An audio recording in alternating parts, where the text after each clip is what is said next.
Jim, first question. We've been in too many of those over the past few years, winning right at the death. Yeah, no, we've won quite a few at the death and also lost some at the death. So it was pleasing that we got the win.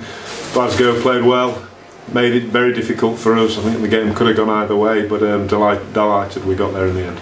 There's going to be plenty of spoken on the TV commentary, and there'll be written about how Saints played tonight in terms of inconsistency and what have you. But there was an awful lot riding on the game tonight in terms of it was a do or die for both teams. Yeah, it was an edgy performance. I think we looked a bit nervous at times. I don't think we quite defended as well as we have done previously. In previous games we really didn't close them down well enough, and they're a lively side. They do like to play some good rugby. We know that. In attack, pretty good, in terms of our maul, but they put that to ground. So we had to play away quite a lot more. Probably didn't quite get into the flow of our game as much as we'd have liked, but we did score 3 tries, and pleased that we got the win. The sin binning came with 6 minutes to go. Ultimately proved crucial, even though Glasgow shored up their pack with a replacement in that sense of the word, because it left the space out wide for Harry to score the try. Yeah, I think we've always talked about, and over the last few weeks we've talked about playing penalty when we've got possession of the ball, and we drove and got the penalty there, and it was a good decision to go out wide with the kick. Very nice kick, excellent right by George North going up to the ball, and fortunately Harry was in the right position to catch it. He came on at full-back. You'd lost a winger. What made that decision? Well, he was always going to cover full-back.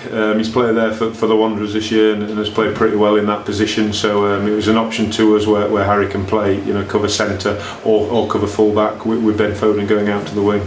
And he's going to get the headlines inevitably, but how do you think he got on? He came on in very trying circumstances, a long break, a lot of concern for a colleague in terms of Tom Collins. How do you think he responded to that?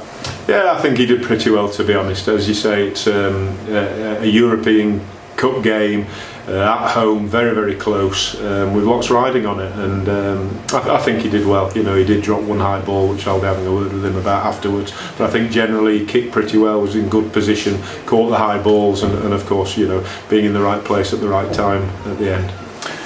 Puts everything in the balance for next week, doesn't it? Yeah, no, it's great. It's lovely. It would have been ideal if we'd got a bonus point tonight and won the game with 4 tries, but we didn't. But we won, and that's the important thing. We're still there. We're still fighting, and we've got a chance. We've got to go down there. We've got to enjoy the week. Real positive frame of mind. There's lots of teams who are not in the European Cup now. Those who are already out of the competition and playing a game next week, which doesn't mean anything. It means a lot to us. We'll prepare properly. Hopefully we'll go down there and we can get that win and get a bonus point if we can.